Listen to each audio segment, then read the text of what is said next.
Bonjour à tous, alors aujourd'hui je vous propose de découvrir un ouvrage, et pour une fois pas consacré à l'animation japonaise ni à Macross, mais à une autre licence que j'aime beaucoup depuis de nombreuses années. Alors, avec des hauts et des bas, hein, tout n'est pas bon à prendre, mais c'est Assassin's Creed, donc la série de jeux vidéo éditée par Ubisoft. J'ai eu l'occasion dernièrement de vous faire un unboxing lorsque j'ai reçu l'édition collector du dernier opus, donc Assassin's Creed Valhalla. Mais juste avant, mes proches connaissant mon intérêt, voire ma passion pour cette licence, m'avaient offert donc ce livre. Donc Assassin's Creed, le guide essentiel, histoire, personnages, lieux et technologie, édité aux éditions Hachette, donc qui date de 2018 a priori, et qui donc parle de la licence et des différents éléments d'Assassin's Creed, du tout premier opus jusqu'à Assassin's Creed Odyssey, donc l'avant-dernier, donc juste avant Valhalla. Donc ça regroupe toutes les informations. Ce livre, on peut le trouver encore sur les sites de vente en ligne tels qu'Amazon. Je crois qu'il l'avait trouvé chez Cultura, donc c'est pas du tout quelque chose qui est difficile à trouver. Qui est difficile à trouver. Je sais même pas s'il n'existe pas une édition plus récente incluant le dernier opus. J'ai une autre encyclopédie que je vous présenterai peut-être un jour, qui elle est collector puisqu'elle était vendue avec Assassin's Creed Révélation, donc si je dis pas de bêtises, qui est le 4e opus de la licence de jeux vidéo, donc c'est quand même assez ancien, et qui était donc vendu avec une édition collector qui s'appelait l'Animus Edition, je crois, qui était disponible que chez Micromania, si je me souviens bien, qui avait une couverture noire. Il existait une autre édition qu'on pouvait se procurer sur le store d'Ubisoft, mais qui était au Canada, qui vendait des tas de produits dérivés, qui étaient très intéressants, qui vendait des t-shirts, mais également des chemises, des bijoux. Bon, le site n'est plus du tout accessible, je ne sais même pas s'il existe encore, mais il était plus accessible depuis l'Europe, et je crois même qu'ils ont fermé. Et donc ils avaient fait une édition de cette encyclopédie avec une couverture blanche, avec quelques mises à jour, je crois, par rapport au jeu qui était sorti juste après. Donc je vous présenterai peut-être un jour cette édition-là, mais comme elle est ancienne, j'ai préféré favoriser celle-ci. Donc j'ai essayé de vous présenter ce livre de manière rapide, comme vous voyez, c'est quand même un gros morceau qui contient pas loin de 300 pages, 260 pages, si je dis pas de bêtises, et qui couvre pas mal de choses. Et je vous propose donc que l'on découvre ça ensemble tout de suite. Allez hop, on est parti. Hop là. Donc c'est un livre, donc vous avez la table des matières, un avant-propos rédigé par le directeur artistique ou le directeur du contenu de la marque, enfin en tout cas à l'époque. Donc c'est divisé en plusieurs chapitres. Donc l'introduction qui explique, qui plante le décor, la confrérie, l'animus, les dates clés.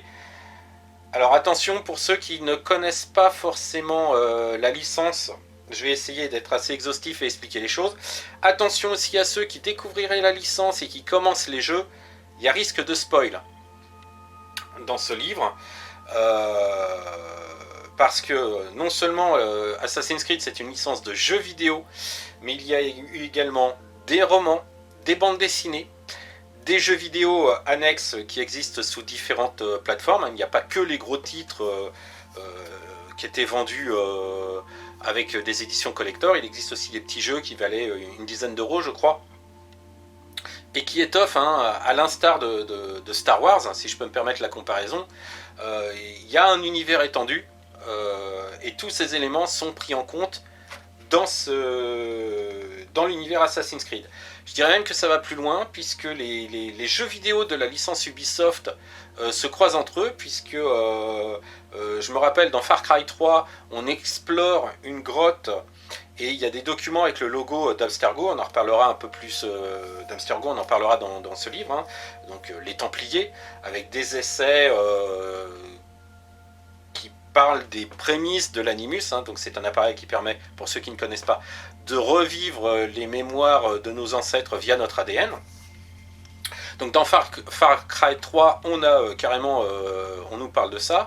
Dans Watch Dogs, le premier Watch Dogs, on a quelques sous-entendus sur des personnages que l'on croise dans Assassin's Creed Black Flag. Donc on connaît le destin de personnages de Assassin's Creed Black Flag dans Watch Dogs.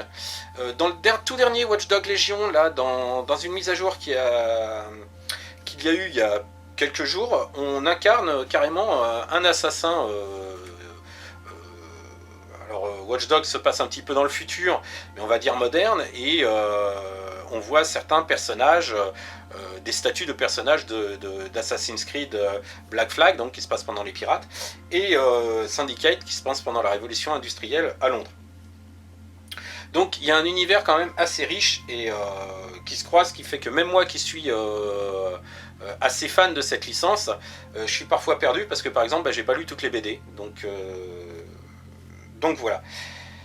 Vous avez donc, pour revenir aux différentes parties du livre, la civilisation des précurseurs, alors ça on en parlera, qui s'appelle également les Issus, avant la confrérie, donc la naissance de ce qui allait devenir après la confrérie des assassins, l'ordre des Templiers, les antagonistes, les armes et les technologies, les décors et les environnements dans lesquels se passent les différents jeux, ce qui se passe à notre époque actuellement, et également, alors ce qu'ils appellent la confrérie réelle, on va dire que ce sont les fans, les cosplays et tout ça. Donc, on attaque l'introduction avec une très belle illustration d'Assassin's Creed Brotherhood, avec donc Ezio Auditore et Cesare Borgia. Donc ici, on parle de la confrérie des assassins avec un descriptif très rapide.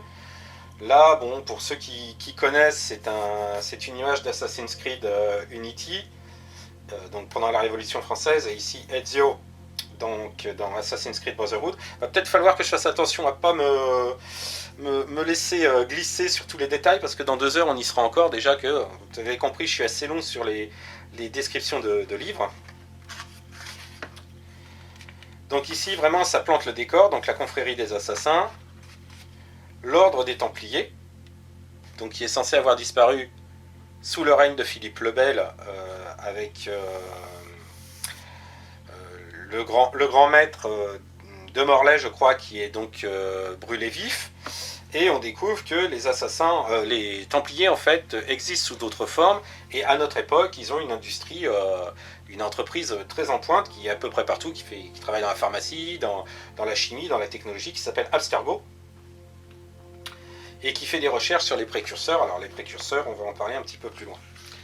Ici, on parle de l'animus. Alors l'animus, c'est quelque chose... alors il y a différents types d'animus, mais en fait c'est cet appareil-là qui permet d'explorer les mémoires génétiques de nos ancêtres via notre ADN. Donc ici on a une frise chronologique, donc du tout début avec les précurseurs. Donc on voit, il y a des captures de jeux vidéo, il y a un certain nombre de choses, des extraits de bandes dessinées, donc on comprend bien que c'est multi-support.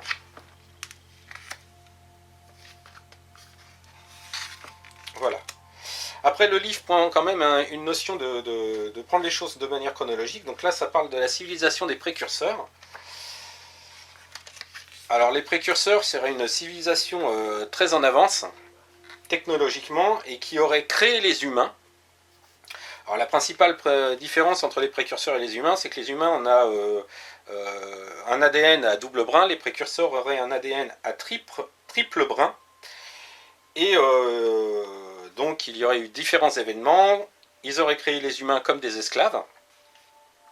Donc plusieurs événements se sont passés, les esclaves se sont révoltés, et il y a eu également une catastrophe naturelle, hein, une éruption solaire qui aurait provoqué la chute donc, de cette civilisation. Donc là, quelques personnages connus dans le jeu de ces fameux précurseurs. Alors ils portent des noms de dieux mythologiques, hein, puisque nous avons Junon, nous avons Minerve, Jupiter, Saturne.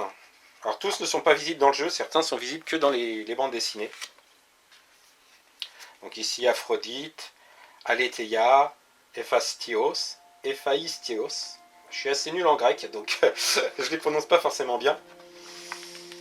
Ici on parle des fragments d'Éden. Alors qu'est-ce que les fragments d'Éden? Ce sont des objets, donc des précurseurs qui resteraient à notre époque et qui, étant d'une technologie très avancée, permettent d'avoir un certain pouvoir. Donc l'objet le plus connu et dont on parle dans beaucoup d'Assassin's Creed, ce sont les pommes d'Éden. Donc ce sont la plupart du temps des objets permettant de contrôler, ils servaient à contrôler les humains. Et donc il y a différentes pommes. Alors au début on pense qu'il n'y en a qu'une, mais en fait il y en a de plusieurs sortes. Et on en rencontre plusieurs durant les jeux ou dans les ouvrages rattachés à Assassin's Creed. Alors il y a également donc les bâtons d'Éden, les épées d'Éden. Donc ce sont des artefacts ou des armes que l'on peut trouver dans les différents jeux. Donc, je ne vais pas tous les passer, hein.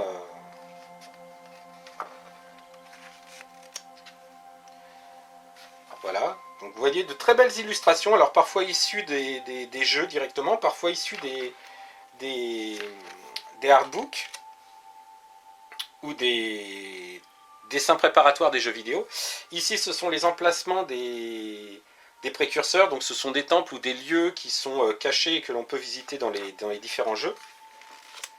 Donc ce que j'aime dans ce livre, en plus d'être très exhaustif sur l'ensemble des éléments que j'ai pu croiser dans les différents jeux, il y a aussi il y a de très très très belles illustrations. Alors certaines je les connais parce qu'elles sont dans les artbooks qui sont donnés dans les comment ça s'appelle, dans les éditions collector, mais pas toutes. Donc là maintenant on attaque une autre période, hein, c'est avant la confrérie, donc ça se passe durant donc alors à l'époque les 2 jeux, mais en réalité les 3 jeux les plus récents, donc Assassin's Creed Origins qui se passe durant l'Antiquité égyptienne, Assassin's Creed Odyssey qui se passe pendant la Grèce antique, et donc Assassin's Creed Valhalla qui se passe durant les incursions vikings en Europe. Donc toujours, hein, on parle de façon chronologique et canon, puisque, exemple, dans Assassin's Creed, je vais y arriver, Odyssey, on peut incarner soit un homme, soit une femme, mais dans l'histoire canon, ce qui a été résolu plus ou moins dans Assassin's Creed Valhalla, mais dans l'histoire canon, on est censé incarner la fille, et ça a une importance dans l'histoire, enfin, canon, mais dans le jeu, ça n'a pas réellement d'importance. Donc là, ça résume où on en est au moment où le jeu débute. Les différents personnages, avec également énormément de spoil. Hein. Ceux qui n'ont pas joué au jeu et qui découvriraient ce livre seraient quand même très embêtés. Donc les différents personnages, là, on est vraiment sur Assassin's Creed Odyssey, qui est censé se passer avant Assassin's Creed Origins. Donc là, on attaque la période égyptienne avec ceux qu'on ne voit pas. Donc on voit vraiment la création durant ce jeu qui est très très bien, la création de la confrérie qui deviendra plus tard les assassins. Donc toujours de très très belles illustrations. Donc ça, ce sont les dessins qui ont servi à concevoir les personnages. Et donc à chaque coup, une petite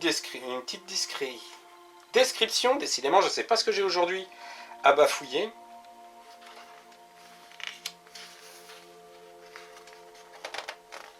Et donc là on attaque vraiment la confrérie des assassins, alors avec tous les personnages des jeux vidéo, et là je suis obligé quand même de pointer une petite erreur sur cette illustration que j'aime beaucoup, puisque nous avons tous les assassins connus, sauf que il y a Bayek, personnage d'Assassin's Creed Origins. Et à l'époque, on ne parlait pas encore des assassins, mais de ceux qu'on ne voit pas. Donc, si je veux vraiment faire le puriste tatillon, ça va pas. Mais bon, là, je cherche vraiment la petite bête. Donc là, on a une historique des confréries, de la confrérie des assassins à travers les âges, même modernes. Là, on parle vraiment du credo des assassins, les trois ironies. Alors, on peut retrouver, c'est des éléments qui sont abordés au cours des différents jeux. Donc, le livre est vraiment très très riche de renseignements et encore des illustrations. Vous voyez, de superbes illustrations. Alors, pour ceux qui ont joué au jeu, ça permet de comparer avec ce qu'on a pu traverser. Bon, c'est très exhaustif. Donc, on voit également comment devenir un assassin, quels sont les entraînements. Des capacités légendaires, le sens d'aigle, mais bon, je veux pas trop spoiler non plus, mais bon, c'est une sorte de sonar, ça permet de voir les choses que les autres ne voient pas. Le saut de foi, bah, c'est vraiment le saut légendaire dans le vide que font les assassins. Ici, bah, l'arme de l'assassin par excellence, c'est la fameuse lame secrète qui se rétracte au niveau du poignet, donc il y a différents modèles. Ça, c'est le modèle d'Assassin's Creed 3 qui est en fait une lame qui sort, mais on peut détacher pour avoir un poignard. Ici, c'est une lame, je dirais, c'est la première, ça doit être celle de Bayek dans Assassin's Creed Origins. Ça, c'est un concept qui n'a jamais été utilisé d'une lame moderne électrique. Donc, le symbole de l'aigle, hein, qui est très visible, ne serait-ce que par la forme de la capuche. Les crestes, alors que sont les crestes? C'est le symbole des assassins, l'espèce de triangle. Et on en voit l'origine également dans Assassin's Creed Origins. Hein. En fait, c'est la marque laissée par le sable. C'est la marque laissée dans le sable par un crâne d'oiseau que fait tomber un des personnages principaux de ce jeu. Et donc la marque dans le sol ressemble à ça et ça devient donc le symbole de ceux qu'on ne voit pas, puis par la suite les assassins. Donc là, les personnages principaux des jeux, donc Altaïr, donc personnage principal de Assassin's Creed, le premier. Ezio Auditore, donc personnage principal de 3 jeux, hein, Assassin's Creed 2, Assassin's Creed Brotherhood et Révélation. Shao Tsung, qui est donc un personnage que l'on voit dans un film d'animation qui raconte la fin de vie d'Ezio Auditore, que j'avais eu en collector dans Assassin's Creed Révélation, et qui a également un jeu en 2D à scrolling horizontal, donc qui est un assassin qui est en Chine. Edward Kenway, donc personnage d'Assassin's Creed Black Flag, donc qui prend place durant l'âge d'or des pirates dans la mer des Caraïbes. Donc Adewale, donc qui est également un personnage d'Assassin's Creed Black Flag, donc qui est un personnage secondaire dans le jeu principal Assassin's Creed Black Flag, mais qui a également son propre DLC, donc Assassin's Creed Cry Freedom, qui est un DLC de Black Flag, qui est assez sympa, franchement qui est très sympa. Aveline de Grandpré, donc qui est personnage principal d'Assassin's Creed Libération, si je me souviens bien, qui était donc un Assassin's Creed qui avait été édité au départ pour la PS Vita, qui avait été ensuite refait en HD, je crois, pour la version PC, et qui a été encore refait, remasterisé entièrement, dernièrement pour la réédition d'Assassin's Creed 3. Et donc ils avaient fait Libération en même temps.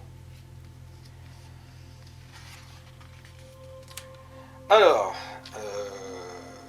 Connor Kenway, mais qui s'appelle en indien parce que il est des origines indiennes, Raton Kananton. Raton Aketon, voilà, Raton Aketon, donc qui est le petit-fils d'Edward Kenway que l'on voit donc dans Black Flag. Arnaud Dorian, donc personnage principal d'Assassin's Creed Unity, qui prend place durant la Révolution française. Arbaz-Mir, qui est donc un personnage d'un Assassin's Creed qui se passe en Inde, hein, qui est donc Assassin's Creed India, qui est comme l'autre jeu dont je vous parlais tout à l'heure, un jeu qui valait une dizaine d'euros, qui est en 2D à scrolling donc horizontal. Jacob et Evie Fry, qui sont donc les deux frères, enfin frères et sœurs jumelles, qui sont donc les protagonistes d'Assassin's Creed Syndicate, donc qui se passe durant l'ère victorienne, durant la révolution industrielle, qui est sans doute l'un de mes assassins, si c'est pas celui que j'aime le moins. Nikolai Orlov, qui est donc un assassin russe, alors pareil, héros principal d'une bande dessinée. Et il a également fait, il a eu son propre jeu, alors c'est le 3e jeu, hein, qui s'appelle Assassin's Creed Russia, je crois, qui est donc un jeu en 2D, à scrolling, comme je disais, horizontal. Ici on a les personnages secondaires, hein, Léonard de Vinci, Niccolo Machiavelli, Lorenzo de Medici, donc parfois des personnages historiques, Soliman Ier, qui sera connu comme Soliman le Magnifique, d'autres Barbe Noire, Bartholomew Roberts, qui sont donc des pirates, hein, Charles Vane, Calico Jack Ramakam,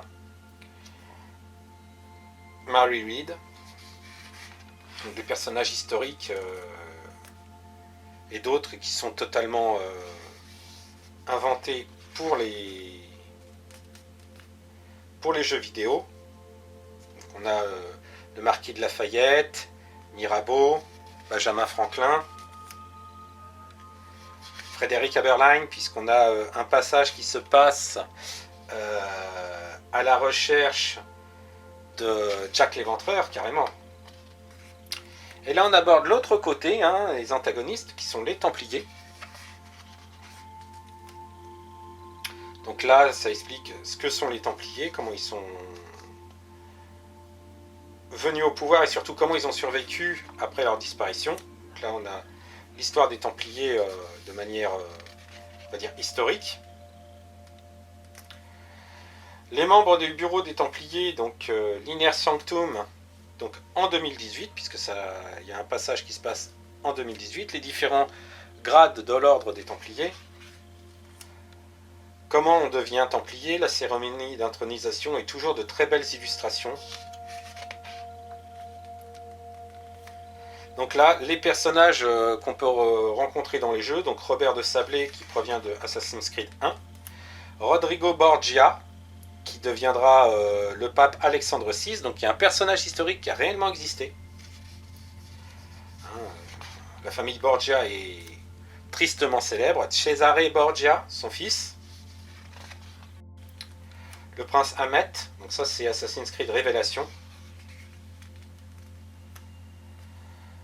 Torres Yala, c'est le personnage, alors là avec là vous avez le dessin de préparation, un dessin préparatoire, et ici vous avez une image du jeu vidéo donc qui provient de Assassin's Creed Black Flag. Madeleine de Lille, alors ça c'est du spoil parce qu'elle fait partie d'Assassin's Creed Libération, mais on découvre qu'à la fin qu'elle est de l'ordre des Templiers. Baptiste, pareil, Assassin's Creed Libération. Eitam Kenway, alors le fils d'Edward Kenway et le père de Connor Kenway. Alors voilà, on a deux assassins et au milieu un Templier, mais il faut connaître l'histoire pour comprendre le pourquoi du comment. Et c'est vraiment très, très bien fait. Shay Cormac, donc lui c'est Assassin's Creed Rogue, qui est donc l'histoire d'un assassin qui perd foi en ses idéaux et qui passe chez les Templiers. Donc c'est un jeu assez intéressant puisqu'on se retrouve dans l'ordre d'un Templier qui pourchasse les assassins et parfois on se retrouve à pourchasser des personnages que l'on a côtoyés, voire même incarnés, mais j'en dis pas plus. François Thomas Germain, donc ça c'est un personnage que l'on voit dans Assassin's Creed Unity. Élise de la Serre, pareil, un personnage d'Assassin's Creed Unity. Profound Starnwick, donc ça c'est Syndicate. Lucy Thorne, pareil, Syndicate. Et là, c'est d'autres personnages rattachés aux Templiers euh, ou en tout cas des antagonistes. Alors, on a Lucretia Borgia, qui est donc la fille d'Alexandre VI, hein, donc de Borgia, et la sœur de Cesare. On a les Pazzi, qui était donc une maison très puissante à Venise et qui a réellement tenté un coup d'État et qui n'a pas réussi. Qu'est-ce qu'on a comme personnage? Benjamin Hornigold, qui était donc un pirate qui a retourné sa veste pour ensuite pourchasser ses anciens collègues. Donc qui est vraiment un personnage historique. Hein. Évidemment, on a Robespierre. On a d'autres personnages que je connais moins. On a le tsar Alexandre III. Charles Lee, qui a existé pendant la Révolution américaine. Et là, on arrive sur le passage armes et technologies. Donc là, on nous parle de l'Animus avec ces différentes versions, ces tests réussis ou échoués. La technologie de l'Animus, et donc c'est là qu'on retrouve certains éléments que l'on voit dans Far Cry 3. Donc là, la façon dont ça s'est passé, avec les jeux, les BD, parfois même des éléments que l'on trouve, des informations que l'on trouve dans les jeux, mais tout à fait par hasard, en fouillant des bureaux, des choses comme ça. Ou les bandes dessinées jusqu'au dernier jeu. Là, à quoi a servi l'Animus et les différents sujets, puisque les sujets qui ont testé l'Animus ont été numérotés, puisque l'Animus est une technologie qui normalement appartient aux Templiers, mais qui ont été volés par les assassins. Donc les différents projets, les différents noms de code. Ce qu'est l'effet de transfert, la Black Room. Alors l'effet de transfert, c'est si vous restez dans l'Animus à explorer les mémoires de votre ancêtre pendant trop longtemps, eh bien, on peut avoir du mal à dissocier sa personnalité de celle qu'on explore. Et alors, dans le meilleur des cas, on récupère ses capacités. Donc, par exemple, je ne sais pas, si vous aviez un ancêtre expert dans la marine marchande durant l'époque du Louis XIV, par exemple, eh ben, on récupère toutes ses connaissances et ses capacités de navigation. Mais dans le pire des cas, on devient carrément fou et on n'arrive plus à dissocier, même lorsqu'on sort de l'Animus, est-ce qu'on y est toujours et on a des crises de folie, on entend des voix. Donc ça peut mener très loin et c'est traité à plusieurs reprises dans les jeux.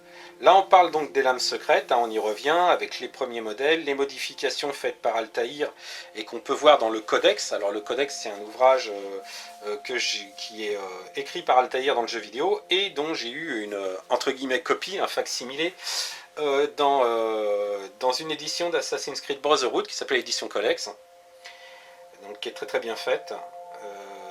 Donc là avec les modifications d'Altaïr, les modifications de Léonard de Vinci, les variantes du XIXe siècle, la lame crochet, enfin tout est vraiment détaillé.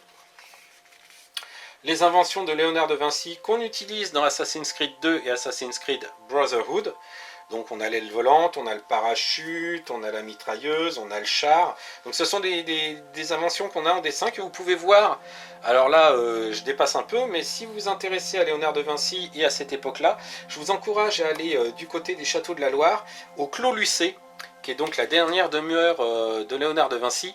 Il y a une très belle salle de maquettes avec donc ses inventions, et dans le jardin des constructions en taille réelle. Donc là je sors un petit peu du domaine Assassin's Creed, mais si ça vous intéresse, je vous conseille d'aller à cet endroit qui est vraiment très très bien. J'y suis allé plusieurs fois, je vous le conseille. Donc là on a les armes, hein, alors les bombes, le Tomahawk d'Assassin's Creed 3, les poignards, la canne épée, le codex ici, hein, ce petit coffret, donc, dont j'ai eu le facsimilé dans le livre, dans l'édition dont je vous parlais. Donc là les navires, donc Là, on est sur les navires d'Assassin's Creed Odyssey. Ça, c'est le Jackdaw, donc c'est le navire de... Donc ça, c'est le Jackdaw, c'est le navire de Black Flag. L'Aquila, c'est le navire d'Assassin's Creed 3.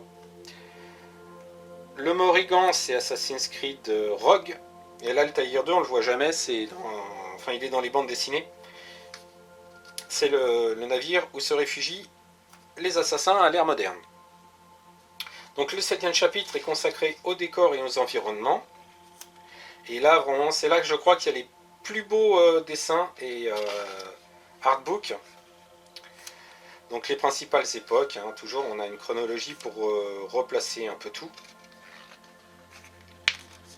Donc la Grèce antique, vous voyez de superbes dessins. L'Égypte.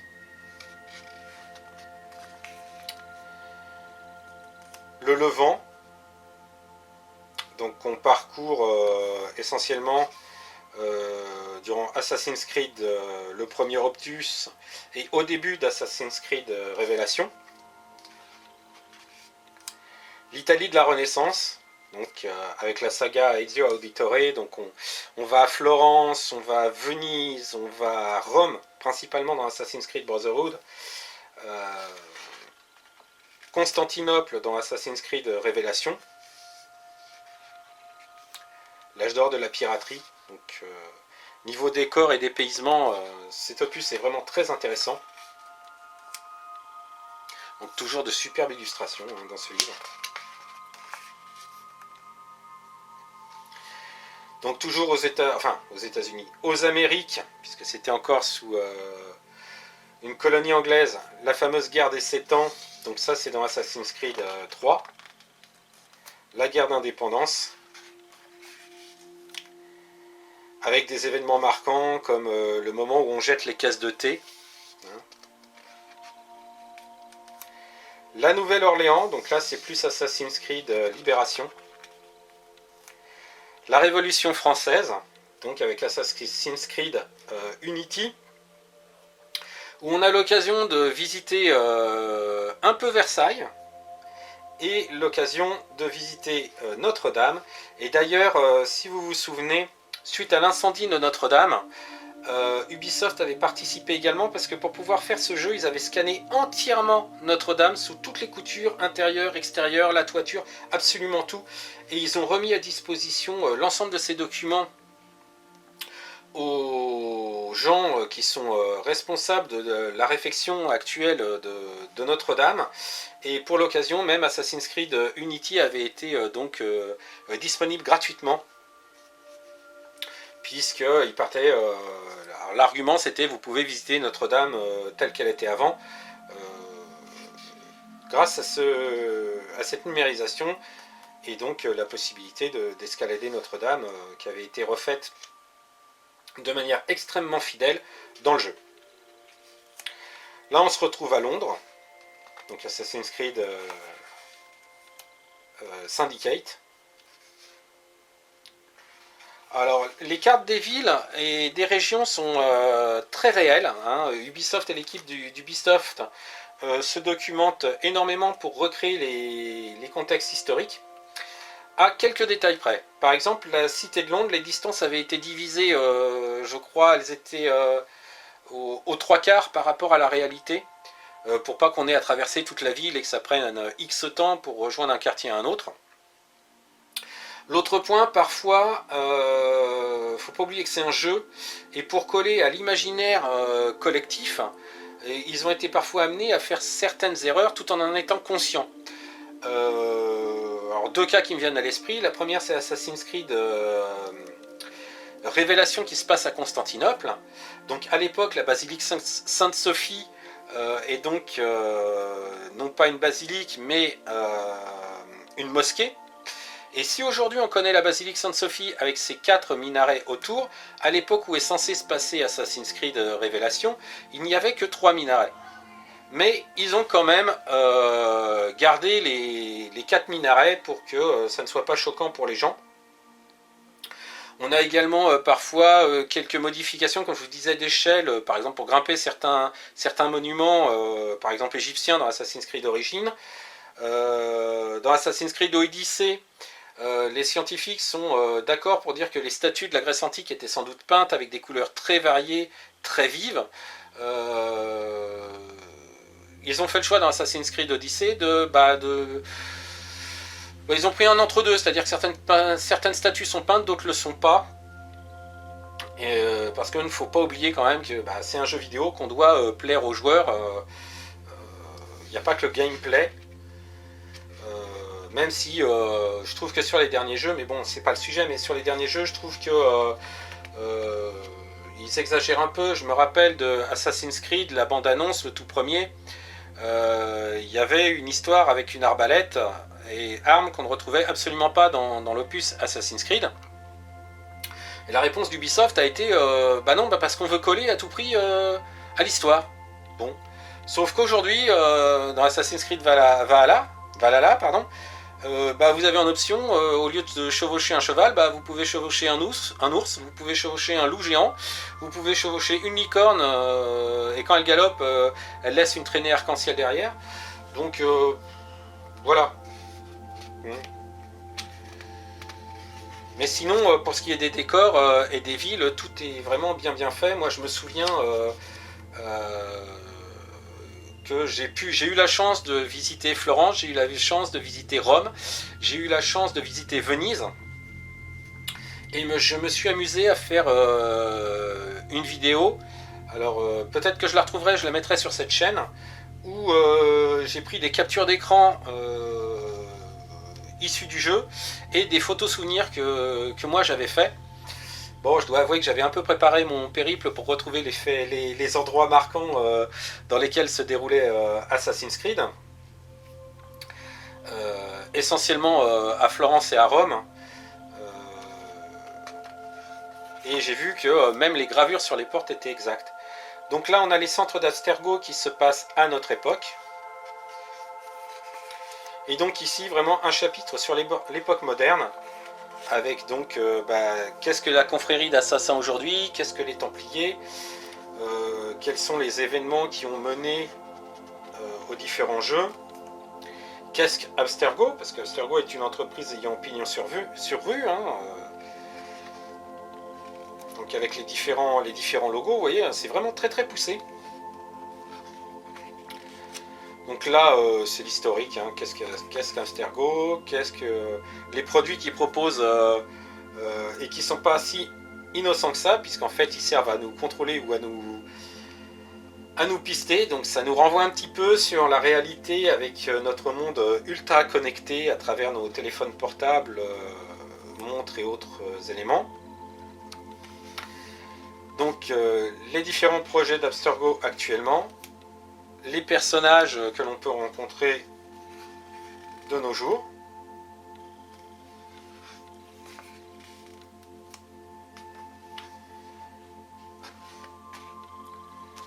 La même chose avec les assassins, donc qui sont des personnages secondaires qu'on ne croise pas forcément dans les jeux.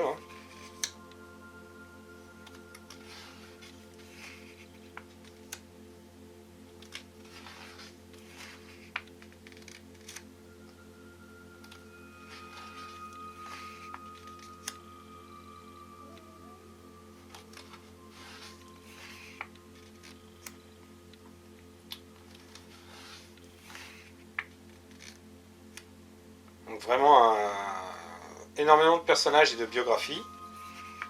Certains je les connais, d'autres je les connais pas parce que c'est soit des personnages de romans que je n'ai pas lus. Alors parfois il y a des romans pour les enfants, donc évidemment je les connais pas. Enfin évidemment. Ça fait pas partie de ce que je cherche, donc je suis passé à travers. Et d'autres BD que je n'ai pas eu l'occasion de lire non plus. Et donc ici on a simplement une double page. Alors ça m'embête un petit peu quand on sait toute la communauté de fans qu'il y a autour d'Assassin's Creed. Donc où il parle des conventions qui sont organisées, les fan art, les cosplays et certaines vidéos alors qui sont faites par des fans ou bien des vidéos puisqu'il existe il y avait eu fait avant la sortie d'Assassin's Creed 2, un film en prise de vue réelle, racontant ce qui se passe juste avant le jeu. Et les visages des acteurs avaient été scannés pour incarner les personnages dans le jeu vidéo d'Assassin's Creed 2. Alors bien évidemment, c'était pas la technologie qu'on connaît aujourd'hui, mais le rendu était plutôt bien fait. Et il y a eu donc Assassin's Creed Humbert, je crois. C'est le film en images animées dont je vous parlais, qui raconte la fin de vie d'Ezio Auditore. Donc à ma connaissance, ah si bien sûr, j'oubliais, le film Assassin's Creed, donc, qui était sorti au cinéma, qui n'a pas été une très très grande réussite. Moi j'avais plutôt aimé quand même, mais c'est loin d'être un chef-d'œuvre. J'ai pas passé un mauvais moment, mais c'est pas non plus tip top. Et pourtant, tous les éléments de ce film font partie de la timeline officielle d'Assassin's Creed, puisqu'on retrouve des allusions, on a la possibilité dans le jeu par exemple de se connecter sur un ordinateur portable et de lire des dossiers ou même lire des mails, et on a des personnages de ce film qui envoient des mails, des dossiers concernant ce qui est arrivé dans les films. Donc le film est vraiment canon et fait partie de l'univers d'Assassin's Creed. Il est question depuis plusieurs années d'une série qui serait donc une série live, tournée avec des acteurs, qui serait plus ou moins dédiée à la plateforme Netflix. J'ai pas eu de nouvelles dernièrement. Donc voilà. Je cherchais l'année d'édition du livre, donc c'est bien 2018, et je vois même il y a le poids du livre.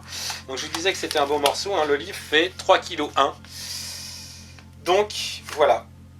Donc une vidéo vite fait. Alors pour être totalement franc avec vous, c'est une vidéo que j'ai fait un peu à l'arrache, puisqu'on est à la veille de la publication de cette vidéo. Et c'est juste que j'avais préparé une autre vidéo, et malheureusement le fichier concernant cette vidéo a été corrompu, j'ai pas pu le récupérer. Et l'autre maquette que je pensais finir là, d'ailleurs je vais vous la montrer, voilà, la voilà. Donc une maquette vintage de Macross.